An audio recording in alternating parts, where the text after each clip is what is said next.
I signed the closing documents on a Tuesday afternoon and told nobody. Not my mother, not my sister, not the cousin who still owed me $300 from 2 Christmases ago. Nobody. I sat in the title office with the pen in my hand and my knee bouncing under the table, and when the notary slid the deed across with my name printed at the top, I felt something I hadn't let myself feel in years. Ownership. Real, uncontested, paid-for ownership. Mine. The condo was on the 14th floor of a building called Harrington Place, overlooking the Allegheny River on the north side of Pittsburgh. 2 bedrooms, floor-to-ceiling glass on the living room side, a kitchen that didn't have water stains on the ceiling, or a burner that only lit on the 3rd try. I had looked at it 6 times before putting in the offer. I had run the numbers until I had them memorized. I had saved for 6 years, working as a licensed electrician, doubling up on jobs, taking calls on weekends when everyone else was at the lake. I ate off a hot plate in a studio apartment on Larimer Avenue that cost me $600 a month and smelled like old carpet and someone else's cooking. I did not take vacations. I drove a 2009 Tacoma with a cracked side mirror I duct taped back every January. I have a photograph of myself from that period, standing in that studio next to a folding table that served as my desk, dining room, and filing cabinet. I look thin and tired. I also look like someone who knows exactly what he's saving for. My name is Forrest Briggs. I'm 31 years old. I built that down payment by myself, dollar by dollar, across 6 years. Every cent is documented. I have the bank statements to prove it. I kept the purchase secret because I knew what would happen the moment my family found out. I am not being dramatic when I say this. I am being accurate based on a lifetime of data. My mother has a particular way of framing requests that makes them sound like she's doing you the favor. When my sister was 26 and had just had her first child, my mother sat me down at the kitchen table and said, "Your sister needs a little help right now, and you're the one who can give it. Family takes care of family." I was making $22 an hour, living on pasta and generic peanut butter, and I gave my sister $800 that month.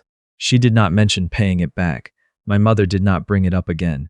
The following year, my sister's husband quit his warehouse job to start a pressure washing business that never bought a single piece of equipment. And my mother sat me down at the same table. Same words, different amount. I gave them $600 that time, and $600 the time after that. I am not telling you this to paint my sister as a villain. She is not a villain. She is someone who was told her entire life that other people would catch her. Our mother taught her that, and the person who always got volunteered to do the catching was me, because I was the steady one, the one who could handle it, the one who somehow didn't need the same cushion as everyone else. Nobody ever explained why. It was just assumed. By the time I started seriously saving for the condo, I had stopped talking about money around either of them. I stopped mentioning job wins. I stopped saying when I'd paid something off. I learned that any visible resource was a resource in play. Which is why I didn't tell them about the condo, and which is why the situation with the key was my mistake to own. About 2 months before I officially moved into Harrington Place, I was having the floors refinished and the kitchen repainted. Small cosmetic jobs, but I wanted them done before my furniture came in. I gave my sister a copy of the spare key and registered her with the building's front desk as a one-time authorized escort for the contractor. She was supposed to let the guy in on a Wednesday morning when I had a commercial job across town. That was the entire arrangement. One morning, one contractor, one specific purpose. I forgot to get the key back afterward. She didn't offer to return it. What I didn't find out until later, when the building manager showed me the call log, was that my sister had called the front desk twice in the weeks following that Wednesday. She had asked what it would take to add a second named resident to a unit. She had asked whether long-term use of the guest parking spaces was permitted. She had been patient and methodical, and she had done it while I was still picking paint colors. She had been planning this longer than I ever suspected. I was sitting in my truck in a parking lot in Bridgeville the evening it happened, eating a late sandwich after a commercial rewiring job that had run 4 hours over. My phone rang, and it was Devin, the doorman at Harrington Place. He's worked the evening shift there for 11 years and has the kind of professional calm that comes from having seen a lot of things go sideways. "Mr. Briggs," he said, and I could hear in the first 2 words that he was picking them carefully. "I may be overstepping, and I apologize if I am, but I thought you should know. Your sister is here. She came in about 2 hours ago with her husband, her 2 children, and what looks like several large bags and boxes. She said she'd spoken with you about the arrangement. She had the key, so I let her up. A pause. I'm sorry if this isn't what you were expecting. I looked at my sandwich for a moment. How many bags? I asked. I don't know why that was the first question, it just came out. It took 2 trips on the cart, he said. I thanked him and opened the security app on my phone. I had installed 2 cameras myself before the floors were done, one pointing at the front door from inside and one covering the living area and kitchen. I tapped into the live feed. My sister was standing in my kitchen, eating takeout from a foam container and scrolling her phone like she was in her own living room. My brother-in-law was on my couch, the one I had paid off in 3 months, watching something on his tablet with the volume loud enough that I could hear it through the phone speaker when I turned mine up. My nephew was running laps around the coffee table in his socks. My niece had set up colored pencils and paper across the cushions of a chair I had carried up the elevator by myself. My mother was sitting in the window chair, the good one, the one I had picked specifically because the light off the river hits it at that particular angle in the evening. She had her shoes off and a mug of something hot in both hands, looking out at the water with the expression of someone completely at peace with where they were. I watched the feed for about 40 seconds. Then I called 911. I told the dispatcher my name, my unit address, my status as the sole named owner of record, and that individuals had entered my residence using a key issued for a single limited purpose and never returned. I told them I would be there in 20 minutes. I made it in 14. 2 officers were already in the lobby when I arrived. Devin walked us up personally. In the elevator, I showed the officers my closing documents on my phone, the deed photograph, and the building's own registration record showing my sister listed only as a one-time contractor escort from 2 months prior. By the time the elevator doors opened, they had a clear picture. When the officers knocked, my sister answered the door.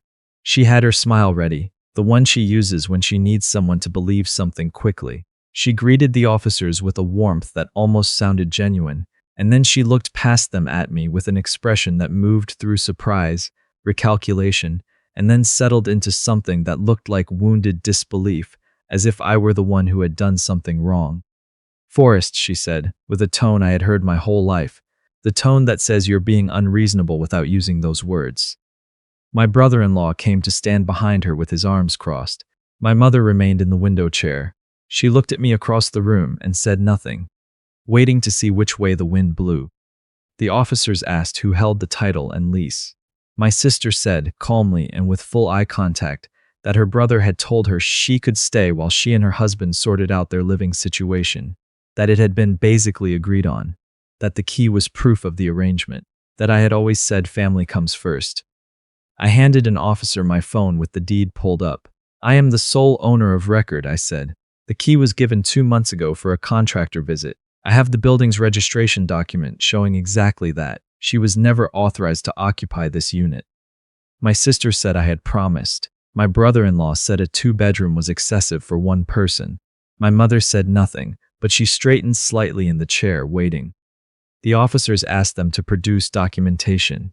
They could not. They were asked to collect their belongings and vacate the unit.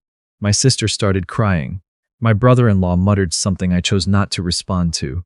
My mother put her shoes back on slowly, stood up without looking at me, and walked past me in the hallway close enough that her shoulder nearly touched mine.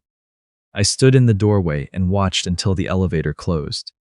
Devin called up from the lobby when they exited. I thanked him. I stood alone in the middle of my living room in my work clothes, still smelling like copper wire and drywall dust, and looked at the city through the glass. The floors looked exactly the way I had imagined. My phone started ringing before 7 the next morning. My mother, I let it go, then my sister, then an aunt on my mother's side whose name I hadn't seen on my screen in 3 years. I listened to my mother's voicemail at lunch. She said I had humiliated my sister in front of her children. She said I had called the police on my own family. She said she didn't raise me to be this kind of man. She did not say one word about my sister entering without permission. She did not say one word about my brother-in-law's attitude toward the officers. She did not say one word about the years of money I had handed over without a ledger or a deadline. I ate my lunch and put the phone in my pocket. 2 days later, my sister posted on Facebook. I don't follow her account, but a coworker sent me a screenshot. She had written several paragraphs about the pain of struggling while someone close to you has more than enough, about reaching out for help and being turned away, about what it means when family stops feeling like family. She didn't use my name. She didn't need to. 60-some comments followed. Old family friends said it was a shame. 2 cousins offered their support. My mother liked the post and left a heart. I screenshotted everything. I saved the post as a PDF. I forwarded it to a folder I had already created and labeled with the date of the incident. I was not going to let this catch me unprepared. My brother-in-law showed up at my job site 4 days after that. My foreman came to find me on the 3rd floor and said a man outside claimed to be family. I set down my tools and went down. We stood in the parking lot. He kept his voice low and measured, which I think he believed made him sound reasonable. He said the family wanted to find a solution. He offered to pay rent for the 2nd bedroom, a number that was roughly a third of market rate. He said my sister would handle some of the utilities. He presented this as generosity. I took out my phone and pressed record, then held it up so he could see what I was doing. I told him I was recording. He paused. Then he kept going anyway, which told me everything I needed to know about how certain he was that things would go his way. I said no. He told me I would regret it. He said the family would handle things their way if I wasn't going to cooperate. He said he had consulted a lawyer. He said there were options he hadn't used yet. I let him finish. I said goodbye and went back inside. I emailed the recording to myself within the hour. 2 weeks later, a certified letter arrived from the building's management company. My sister had filed a formal complaint, claiming I had verbally promised her the right to use the 2nd bedroom as a long-term residence. She cited the key as evidence of intent. She asked the building to formally recognize her as a co-occupant. I was asked to attend a meeting with the building manager and a management company representative. I agreed. I brought a folder.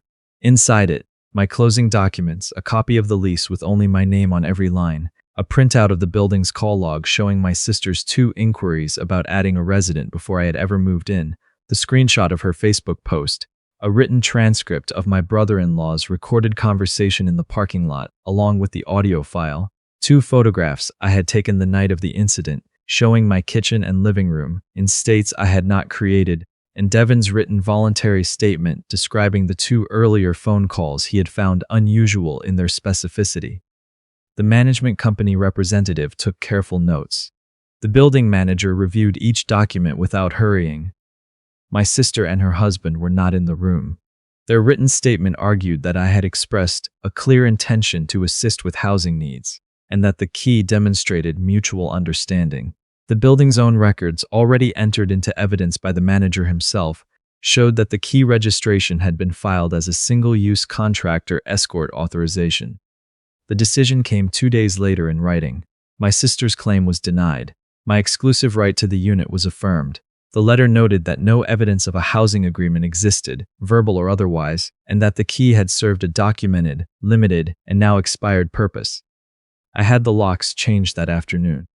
My sister filed in small claims court the following month. She listed expenses she claimed to have incurred as a result of my broken promise: moving supplies, temporary storage costs, emotional distress affecting the children. She asked for damages. I submitted my response with every document I had already used, plus the management company's written decision, and a brief memo from an attorney I'd paid $200 to review the filing. The memo noted the absence of any written agreement, any exchange of consideration, and any legally cognizable claim. The case was dismissed before it reached a hearing date. My sister was ordered to pay my filing costs. She did not pay for 6 weeks. I sent 2 written notices.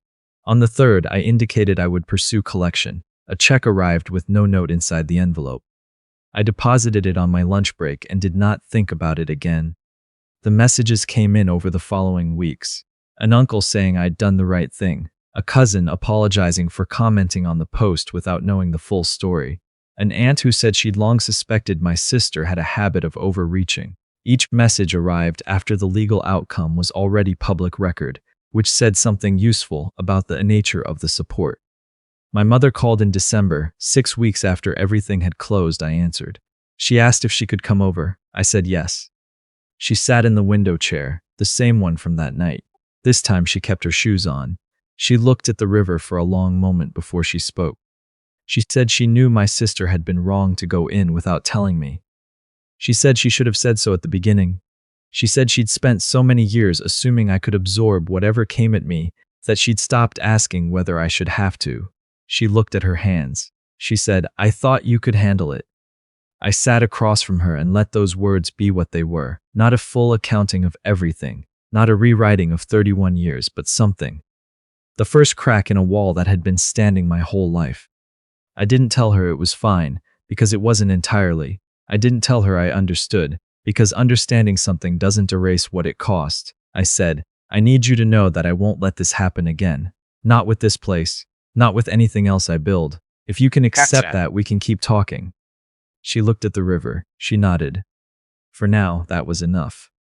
I have a policy now. No one gets a key to anything I own unless the purpose is in writing before I hand it over. Not because I expect the worst from everyone, but because I learned, the hard way, that goodwill without documentation is just goodwill, and goodwill alone does not hold up in a building manager's meeting or a small claims courtroom. I built that habit out of necessity. I plan to keep it. The condo is mine. The floors are right. In the mornings I make coffee and stand at the glass and watch the river, and I feel something I spent 6 years grinding toward without having a word for it. I have a word for it now. It's peace, the kind that doesn't depend on anyone else's agreement, the kind you earn slowly, in silence, and then hold on to like the deed you keep folded in the top drawer. If you've ever worked for something and then been told that your success was a resource belonging to everyone else, that your sacrifice was a baseline others were entitled to spend, that protecting what you built somehow made you the selfish one, then you already know everything I've described. You know what it feels like to stand in something you made and wait for someone to try to take it. Stand your ground anyway. Subscribe if this story reached you. Drop a comment and let me know where you're watching from. And if you've been through something like this, tell me in the comments. I'll read everyone.